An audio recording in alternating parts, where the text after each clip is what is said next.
ኒቆዲሞስ የተባለ የፈሪሳውያን መምህር በሌሊት ወደ ክርስቶስ መጥቶ ክርስቶስን ይጠይቅ ይማር የነበረ አንድ ሰውን እንመለከታለን። ከአይሁድ ወገን ነው፣ ከፈሪሳውያን ወገን ነው።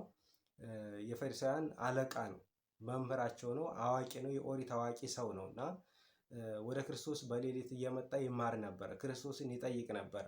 በአይሁድ ሸንጎ የሚፈርድ የሚያስተዳድር የአይሁድ አለቃ ነበረ ይህ ሰው እና ክርስቶስ ኢየሱስ ሌሊት ከሐዋርያቱ ጋር ተሰብስቦ ሌሊት በሚያድርበት ቦታ እየሄደ በዛ ቦታ ከክርስቶስ እግር ስር ቁጭ እያለ ይማር ይጠይቅ የነበረ ሰው ነው እና ይህ ሰው በሌሊት እየሄደ ነው ከክርስቶስ ዘንድ ይማር የነበረው።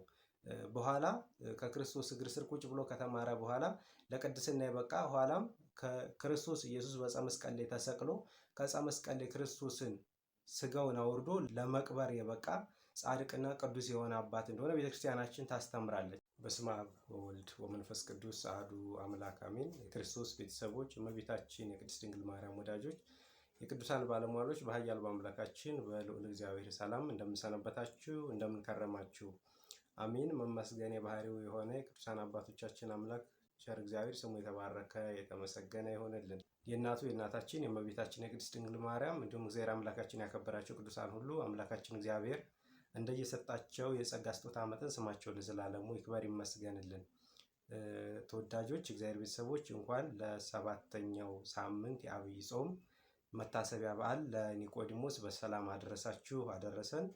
እንግዲህ በቅድስት ቤተክርስቲያናችን ሰባተኛው የዐቢይ ጾም ሳምንት ኒቆዲሞስ ተብሎ ይጠራል። ኒቆዲሞስ ማለት የሌሊት ደቀ መዝሙር ማለት ነው። በዮሐንስ ወንጌል ምዕራፍ 3 ከቁጥር 1 ጀምረን ታሪኩን እንደምንመለከተው ኒቆዲሞስ የተባለ ሰው ወደ ክርስቶስ አምላካችን መጥቶ በሌሊት ይማር የነበረ አንድ የፈሪሳውያን መምህር እንደሆነ እንመለከታለን እና ለዚህ ጻድቅ ሰው ለዚህ ቅዱስ ሰው ቅድስት ቤተክርስቲያናችን ከዐቢይ ጾም አንዱን ሳምንት መታሰቢያ አድርጋ ታስበዋለች፣ ትዘክረዋለች እና ይህ ሰው ማን ነው የሚለውን ታሪኩን ከቅዱስ መጽሐፍ አንብበን እንመለከታለን። በዚህ በዮሐንስ ወንጌል ምዕራፍ 3 ከቁጥር 1 ጀምረን ስንመለከት እንደዚህ ይላል። ከፈሪሳውያንም ወገን የአይሁድ አለቃ የሆነ ኒቆዲሞስ የሚባል አንድ ሰው ነበረ። እርሱም በሌሊት ወደ ኢየሱስ መጥቶ መምህር ሆይ እግዚአብሔር ከእርሱ ጋር ከሆነ በቀር አንተ የምታደርጋቸው እነዚህን ምልክቶች ሊያደርግ የሚችል የለምና መምህር ሆነ ከእግዚአብሔር ዘንድ እንደመጣህ እናውቃለን አለው። ኢየሱስም መልሶ እውነት እውነት እልሃለሁ ሰው ዳግመኛ ካልተወለደ በቀር እግዚአብሔርን መንግሥት ሊያያት አይችልም አለው። ኒቆዲሞስም ሰው ከሸመገለ በኋላ እንዴት ሊወለድ ይችላል? ሁለተኛ ወደ እናቱ ማኅፀን ገብቶ ይወለድ ዘንድ ይችላልን? አለው። ኢየሱስም መለሰ እንዲህ ሲል እውነት እውነት እልሃለሁ ሰው ከውኃና ከመንፈስ ካልተወለደ በቀር ወደ እግዚአብሔር መንግሥት ሊገባ አይችልም። ከሥጋ የተወለደ ሥጋ ነው፣ ከመንፈስም የተወለደ መንፈስ ነው። ዳግመኛ ልትወለዱ ያስፈልጋችኋል ስላልኩ አታድንቅ። ነፋስ ወደሚወደው ይነፍሳል፣ ድምፁንም ትሰማለህ፣ ነገር ግን ከወዴት እንደመጣ ወዴትም እንደሚሄድ አታውቅም። ከመንፈስ የተወለደም ሁሉ እንዲሁ ነው። ኒቆዲሞስም መልሶ ይህ እንዴት ሊሆን ይችላል? አለው። ኢየሱስም መልሶ እንዲህ አለ፣ አንተ የእስራኤል መምህር ስትሆን ይህን አታውቅምን? እውነት እውነት እልሃለሁ የምናውቀውን እንናገራለን፣ ያየነውንም እንመሰክራለን፣ ምስክራችንንም አትቀበሉትም። ስለ ምድራዊ ነገር በነገርኳችሁ ጊዜ ካላመናችሁ ስለ ሰማያዊ ነገር በነግራችሁ እንዴት ታምናላችሁ? ከሰማይ ከወረደ በቀር ወደ ሰማይ የወጣ ማንም የለም፣ እርሱም በሰማይ የሚኖረው የሰው ልጅ ነው። ሙሴም በምድረ በዳ እባብን እንደሰቀለ እንዲሁ በእርሱ የሚያምን ሁሉ የዘላለም ሕይወት እንዲኖረው እንጂ እንዳይጠፋ የሰው ልጅ ይሰቀል ዘንድ ይገባዋል። በእርሱ የሚያምን ሁሉ የዘላለም ሕይወት እንዲኖረው እንጂ እንዳይጠፋ እግዚአብሔር አንድያ ልጁን እስኪሰጥ ድረስ ዓለሙን እንዲሁ ወዷልና። ዓለም በልጁ እንዲድን ነው እንጂ በዓለም እንዲፈርድ እግዚአብሔር ወደ ዓለም አላከውምና። በእርሱ በሚያምን አይፈረድበትም፣ በማያምን ግን በአንዱ በእግዚአብሔር ልጅ ስም ስላላመነ አሁን ተፈርዶበታል ይላል። የዮሐንስ ወንጌል ምዕራፍ 3 ከቁጥር 1 ጀምረን እስከ ቁጥር 18 ስንመለከት ስለ ቃሉ የቃሉ ባለቤት ቸር እግዚአብሔር አምላካችን ስሙ የተመሰገነ ይሁንልን። እንግዲህ በዚህ የመጽሐፍ ቅዱስ ክፍል የምንመለከተው አንድ ኒቆዲሞስ የተባለ የፈሪሳውያን መምህር በሌሊት ወደ ክርስቶስ መጥቶ ክርስቶስን ይጠይቅ ይማር የነበረ አንድ ሰውን እንመለከታለን። ይህ ሰው እንግዲህ ከአይሁድ ወገን ነው፣ ከፈሪሳውያን ወገን ነው። የፈሪሳውያን አለቃ ነው፣ መምህራቸው ነው፣ አዋቂ ነው፣ የኦሪት አዋቂ ሰው ነው እና ወደ ክርስቶስ በሌሊት እየመጣ ይማር ነበረ፣ ክርስቶስን ይጠይቅ ነበረ። በአይሁድ ሸንጎ የሚፈርድ የሚያስተዳድር የአይሁድ አለቃ ነበረ ይህ ሰው እና ክርስቶስ ኢየሱስ ሌሊት ከሐዋርያቱ ጋር ተሰብስቦ ሌሊት በሚያድርበት ቦታ እየሄደ በዛ ቦታ ከክርስቶስ እግር ስር ቁጭ እያለ ይማር ይጠይቅ የነበረ የፈሪሳውያን ምሁር አዋቂ አለቃ የሆነ ሰው ነው እና ይህ ሰው በሌሊት እየሄደ ነው ከክርስቶስ ዘንድ ይማር የነበረው።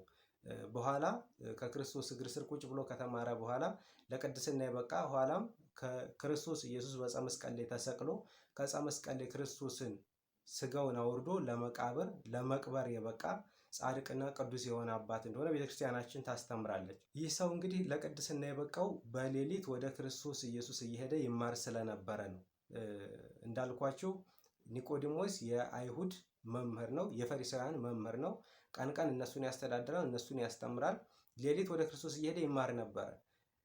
ሌሊት ወደ ክርስቶስ ኢየሱስ እየሄደ መማሩ ስለ ሁለት ምክንያት ነው። የመጀመሪያው ሌሊት መሄዱ ሙያውን በባህሉ በአስተዳደሩ ያስተዳድር ስለነበረ፣ ህዝቡን ይመራ ስለነበረ፣ ጊዜ ስላልነበረው ትምህርት ቁጭ ብሎ ከክርስቶስ ስር ቁጭ ብሎ የሚማርበት ጊዜ ስላልነበረው በሌሊት ወደ ክርስቶስ ኢየሱስ እየሄደ ይማር ነበረ።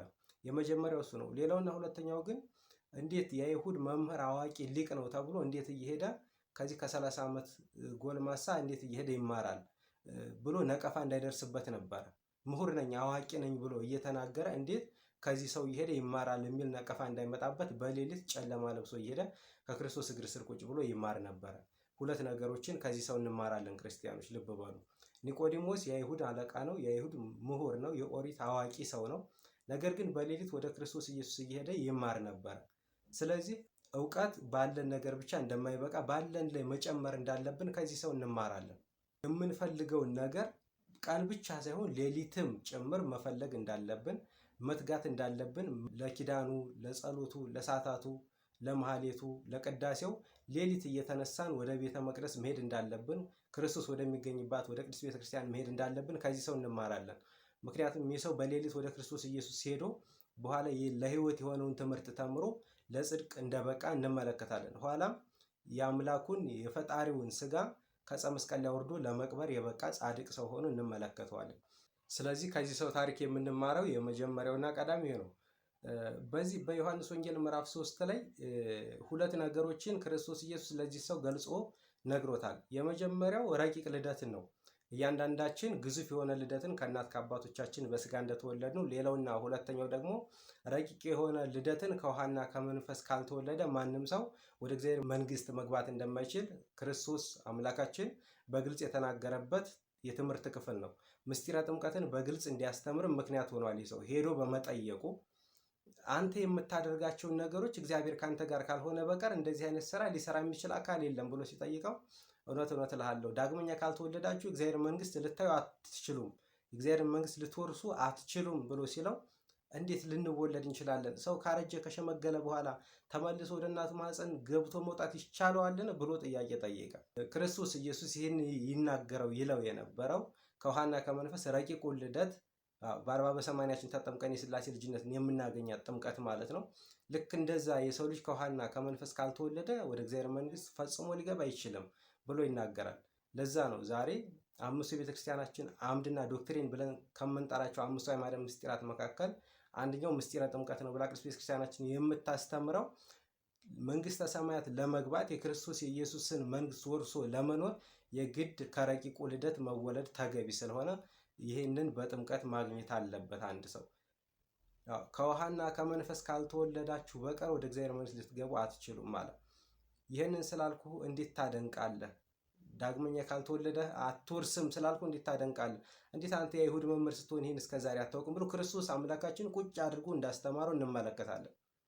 ይህም ብቻ አይደለም። በነገራችን ላይ ይህ ኒቆዲሞስ የተባለ ሰው አይሁድ በጠማማ ፍርዳቸው ተነስተው በፍርደ ገምድልነታቸው ተነስተው ክርስቶስ ኢየሱስን ሊሰቅሉት ሲማከሩ ሊገሉት በሚማከሩ ሰዓት በአንድ በዚሁ የወንጌል ክፍል ምዕራፍ 7 ላይ እንደምንመለከተው ኦሪት ሰውን ግደሉ ብላ አታዝም ብሎ በአንድ ወቅት የአይሁድን ስብሰባቸውን የአይሁድን ሸንጓቸውን እንደበተነባቸው እንመለከታለን። ብዙ ጊዜ ይህ ሰው በአይሁድ ውስጥ ነው ያለው፣ በፈሪሳውያን መካከል ነው ያለው። ነገር ግን ስለ ክርስቶስ ጠበቃ የሆነ ስለ ክርስቶስ ብዙ ጊዜ ሲከራከር እንመለከታለን። ምክንያቱም ክርስቶስ መምህሩ ስለሆነ፣ ኒቆዲሞስ የክርስቶስ የሌሊት ደቀ መዝሙሩ ስለሆነ ስለ ክርስቶስ ሲከራከር እንመለከታለን።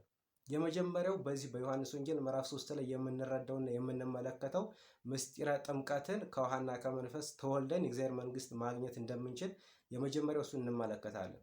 ሌላውና ሁለቱ ሙሴ በምድረ በዳ እባብን እንደሰቀለ የሰው ልጅ ይሰቀል ዘንድ እንደዚሁ ይገባዋል ብሎ ሲናገር እንመለከታለን።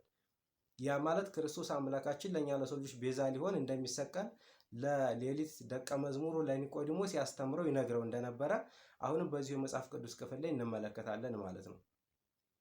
ትላንትና የክርስቶስ የአምላካችን ጥንተ ስቅለቱ ብለን መጋቢት 27 እንደተማማር ነው ክርስቶስ አምላካችን ለእኛ ለሰው ልጆች ቤዛ ሊሆን በዕፀ መስቀል ላይ ተሰቅሏል። ያንን ስቅለቱን አስቀድሞ ለሌሊት ደቀ መዝሙሩ ለኒቆዲሞስ ይነግረው ያስተምረው ነበረ። ኋላም ክርስቶስ ኢየሱስ በዕፀ መስቀል ላይ በተሰቀለ ሰዓት ነፍሱ ከስጋው ከተለየች በኋላ ከዕፀ መስቀል ላይ አውርዶ በአዲስ መቃብር በትኩስ መቃብር የክርስቶስ የአምላካችንን ስጋ ከዮሴፍ ጋር ገንዞ ሲቀብር ይሄንን ሰው እንመለከታለን። ስለዚህ በዚህ የመጽሐፍ ቅዱስ ክፍል ላይ ምስጢረ ጥምቀትንና የክርስቶስ የአምላካችንን ነገረ ስቅለቱን ለኒቆዲሞስ አስተምሮታል ማለት ነው። ልብ በሉ ክርስቲያኖች፣ ከዚህ ሰው ኒቆዲሞስ ከተባለ ሰው የምንማራቸው ነገሮች አሉ። የመጀመሪያው ትህትናን እንማራለን። የአይሁድ መምህር ተብሎ የአይሁድ አለቃ ተብሎ አይሁድ ከሚጠሉት ከአንድ ኢየሱስ ክርስቶስ ከተባለ ሰው እግር ስር ሌሊት እየሄደ ይማር የነበረ ይህን ሰው እንመለከታለን። ትህትናውን፣ እውቀት ፈላጊነቱን፣ ያለኝ ይበቃኛል፣ እኔ አለቃ ነኝ፣ ሊቅ ነኝ ተብዬ በዚሁ ይብቃኝ ሳይል ሌሊት ወደ ክርስቶስ ኢየሱስ እየሄደ ይማር እንደነበረ ከዚህ ሰው እንመለከታለን። ሌላውና ሁለተኛው ይህ ሰው ወደ ክርስቶስ ወደ አምላካችን እየሄደ ለዘላለም ሕይወት የምታበቃውን ዘላለማዊቷን ትምህርት ይማር ነበር። ክርስቶስ አምላካችን 2 ዓሣና 5 እንጀራን አበርክቶ 5,000 ሕዝብን የሚመግብ በባህር ላይ እየተራመደ የሚሄድ ሙትን ከመቃብር የሚያስነሳ በልሙጥ ግንባር ላይ ዓይን የሚሰራ ጎባጣውን የሚያቀና ለምጻሙን የሚያነጻ ይህን ነገር ሁሉ የሚያደርግ ይህ ሰው ምን አይነት ሰው ቢሆን ነው ብሎ አስቦ ሌሊት ወደ ክርስቶስ ኢየሱስ እየመጣ ይማር የነበር ይህን ሰው እንመለከታለን። ይህ ሰው ያንን ትምህርት ሌሊት በመፈለጉ በመትጋቱ በመጣሩ ዘላለማዊ መንግስትን ለመውረስ የሚያበቃውን ሕይወት እንዲያገኝ ሆኗል ማለት ነው። ስለዚህ ዛሬ እኛም ሌሊት በመሄድ ሌሊት በመነሳት ለቅዳሴው፣ ለሰዓታቱ፣ ለመሃሌቱ፣ ለኪዳኑ ሌሊት በመትጋት ዘላለማዊ መንግስትን ማግኘት እንደምንችል ከዚህ ከክርስቶስ የሌሊት ደቀ መዝሙር ከኒቆዲሞስ እንማራለን ማለት ነው። ዛሬ ቅድስት ቤተክርስቲያናችን ቅዱስ ብላ ለዚህ ሰው ከ8ቱ የአብይ ጾም ሳምንታት ውስጥ አንዱን ሳምንት ለእርሱ መታሰቢያ አድርጋ በሰፊው ትሰብከዋለች፣ ታስተምርለታለች ማለት ነው። ኒቆዲሞስ በሌሊት ተግቶ ወደ ክርስቶስ ወደ አምላካችን ገስግሶ ክርስቶስን ዘላለማዊ ሕይወትን እንዳገኘው እኛም ሁልጊዜ ሌሊት በመነሳት በመትጋት በመጣር በመታተር ዘላለማዊ መንግስት የሚያስገኝ አምላካችን እግዚአብሔርን እንድናገኘው የእግዚአብሔር ቸር ፈቃዱ ይሆንልን። የሰማነውን በዝነ ልቦናችን ያሳድርብን። ወስብሐት ለእግዚአብሔር ወለወላዲቱ ድንግል ወለመስቀሉ ክቡር።